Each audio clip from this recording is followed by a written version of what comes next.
तो दोस्तों 2023 की शुरुआत हो चुकी है और नए साल के साथ हमेशा से हम रेजोल्यूशंस बनाते हैं, चाहे वो हम फॉलो कर पाएं या ना कर पाएं, लेकिन कोशिश हमारी हमेशा से यही रहती है कि उन चीज़ों को जो हम पेंडिंग छोड़ते जाते हैं उनको हम फॉलो कर पाएं।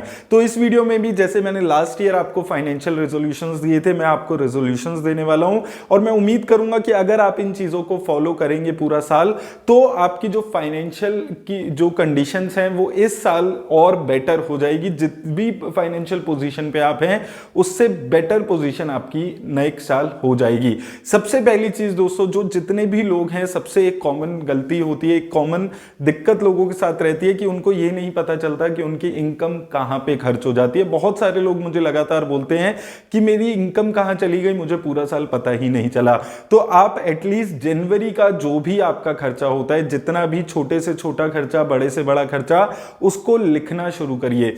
जब आप ये खर्चा पूरा लिख लेंगे तो आपको ये पता होगा कि आपका खर्चा कहां पे हो रहा है, और जब तक आपको ये चीज पता ही नहीं होगी कि आपका खर्चा कहां पे हो रहा है तो आप उसको सेव नहीं कर पाएंगे, उस खर्चे को आप कट नहीं कर पाएंगे। तो जैसे ही आपको पता चलेगा कि ये चार चीजें हैं जहां पर आप एक्स्ट्रा खर्चा दे रहे हैं, वो बड़े से बड़ा खर्चा हो सकता है, छोटा खर्चा हो सकता है, कोई नेटफ्लिक्स की सब्सक्रिप्शन हो सकती है, किसी ओटीटी प्लेटफॉर्म की सब्सक्रिप्शन हो सकती है, जिम मेंबरशिप हो सकती है, कुछ भी ऐसी छोटी मोटी चीज हो सकती है जिसमें आपका पैसा जा रहा है लेकिन आप उसको यूज नहीं करते हैं, और वो आपका पैसा इस साल से बचना शुरू हो जाएगा।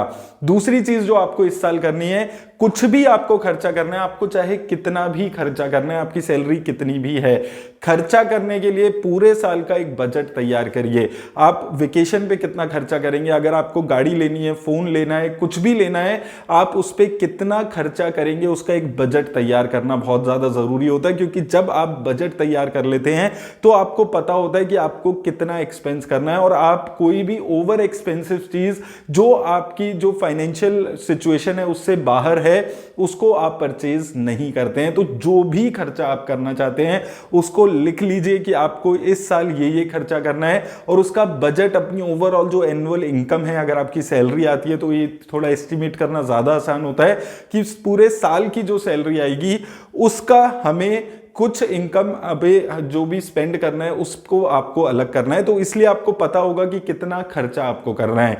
तीसरी चीज जो इस साल आपको पूरे साल फॉलो करनी है, जो भी खर्चा आप करते हैं वो आप अपनी खुशी के लिए करें। कोई भी खर्चा किसी और को दिखाने के लिए, शो ऑफ करने के लिए, बड़ी गाड़ी, बड़ा घर, अच्छा फोन, कोई भी खर्चा आपको किसी और के लिए नहीं करना है। सिर्फ वो खर्चा करना है जिसकी आपको जरूरत है, जो आपको खुशी देती है, सिर्फ आपको खुशी देती है। आपको किसी को नहीं भी दिखाएंगे तो भी आप उतना ही सेटिस्फाइड उस चीज को खरीद कर फील करेंगे जितना आप उसको दिखाकर शायद करेंगे। तो ऐसे ही खर्चे इस साल पूरा साल आपको करना है, और अगर आप ये तीन चीजें फॉलो करेंगे तो आपकी जो फाइनेंशियल कंडीशन है वो काफी बेटर हो जाएगी। चौथी चीज दोस्तों, देखिए मैं हमेशा आपको बोलता हूं जो फाइनेंस है वो सबसे पहले सिक्योरिटी का काम करते हैं, उसके बाद जितने भी काम हैं वो उसका करते हैं। तो अपनी फाइनेंशियल सिक्योरिटी के लिए आपको दो काम करने हैं। पहली चीज, अगर अभी तक इमरजेंसी फंड नहीं बनाया तो इमरजेंसी फंड बना लीजिए। अब अच्छी बात क्या है यहां पर कि जो लिक्विड फंड है वहां पर भी आपको 6-7% की रिटर्न मिल रही है, जो 6 से 12 महीने के लिए आप इन्वेस्ट कर सकते हैं। तो लिक्विड फंड में आप इमरजेंसी फंड अपना 6 महीने का, एटलीस्ट 6 से 12 महीने का इमरजेंसी फंड लगातार इकट्ठा करके रखिए, क्योंकि वहां से आप जल्दी से जल्दी पैसा निकाल पाते हैं इमरजेंसी के लिए। क्योंकि जब भी कोई इमरजेंसी होगी तो वो जो पैसा है आपका जो आपने बचाया हुआ है वो आपके बहुत सारा काम आने वाला है। दूसरी चीज आपको अपनी सिक्योरिटी के लिए क्या करनी है, इंश्योरेंस। अगर अभी तक आपने इंश्योरेंस नहीं कराया है, पहला हेल्थ इंश्योरेंस बहुत ज्यादा जरूरी होता है, लोग इसको लाइटली लेते हैं, लेकिन दोस्तों कोई ऐसी बीमारी हो जाती है जिसका खर्चा आप खुद उठा नहीं सकते हैं तो आपकी जितनी भी सालों की सेविंग है वो एक बारी में चली जाएगी। बिलीव मी, ऐसा मैंने बहुत लोगों के साथ देखा है। तो आप वो गलती मत करना। एक हेल्थ इंश्योरेंस, एडुकेट कवर का ऐसा नहीं फॉर्मेलिटी के लिए 1 लाख 2 लाख का करा के छोड़ दिया, एडुकेट आपको कराना है अपना मेडिकल कवर।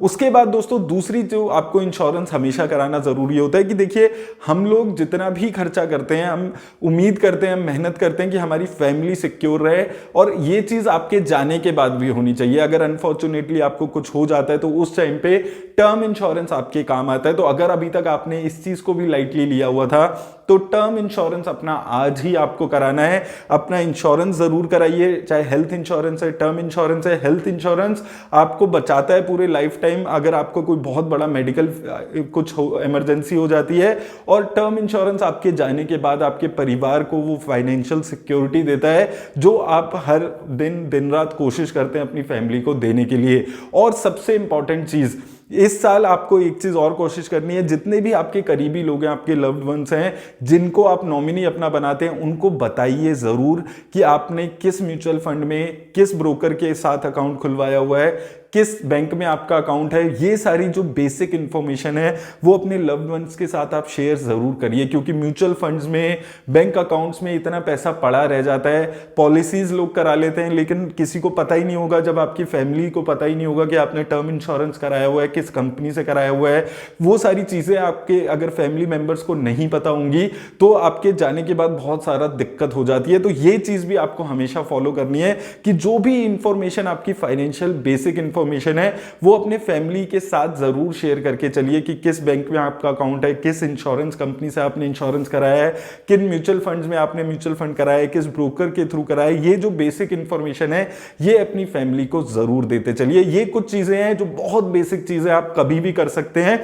ये मैं उम्मीद करता हूं ये बेसिक चीजें आप जरूर 2023 में फॉलो करेंगे। इसके साथ दो चीजें दोस्तों और बोलना चाहूंगा। मैं हमेशा ये चीज आपको बोलते हुए आया हूं, अगर आपको परमात्मा ने इतना दिया है कि आप ये वीडियो आज देख पा रहे हैं, आप अपनी फाइनेंशियल एजुकेशन के बारे में सोच पा रहे हैं, तो आप उन लोगों की भी मदद जरूर करिए जो इतने फाइनेंशियली, जो बहुत ज्यादा फाइनेंशियली वीक हैं, उनकी मदद आप जरूर करिए। मैं ये नहीं कहता कि आपको किसी को जो रास्ते पे बेगर चल रहा है उसको आपको पैसे देने जरूरी है, लेकिन उसके अलावा भी हमारे आसपास बहुत सारे लोग ऐसे हमें दिखते हैं। हमारे घर में मेड आती है, सड़क पे चलते हुए रिक्शे वाला, इन लोगों को जो थोड़ी बहुत मदद आप कर सकते हैं जरूर करिए।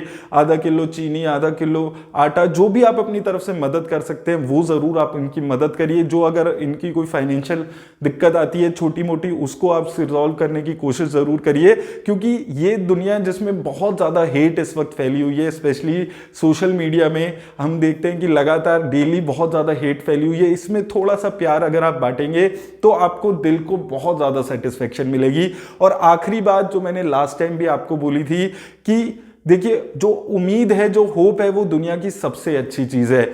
और मैं आपको यही चीज बोलूंगा कि 2023 में भी 2022 की तरह खुद को वादा करिए कि ये 2023 हमारे लिए कितना दुख, कितना दर्द कुछ भी लाए, हम अपनी उम्मीद को नहीं छोड़ेंगे, हम अपनी उम्मीद को अपने साथ रखेंगे। और चाहे कितना भी बुरा हमारे साथ हो, हम इस उम्मीद में रहेंगे कि अच्छी चीज होने वाली है। वो कहते हैं ना कि उम्मीद पे तो दुनिया कायम है। तो इस साल हम लोग भी उम्मीद पे चलकर देखते हैं, और मुझे लगता है कि ये साल, मुझे पूरी उम्मीद है कि ये साल आपका बहुत शुभ रहेगा। मेरी तरफ से बस इतना ही। वीडियो अच्छी लगी हो तो वीडियो को लाइक जरूर करिए, और कमेंट सेक्शन में मुझे जरूर बताइएगा आप इनमें से क्या चीज फॉलो करने वाले हैं इस साल।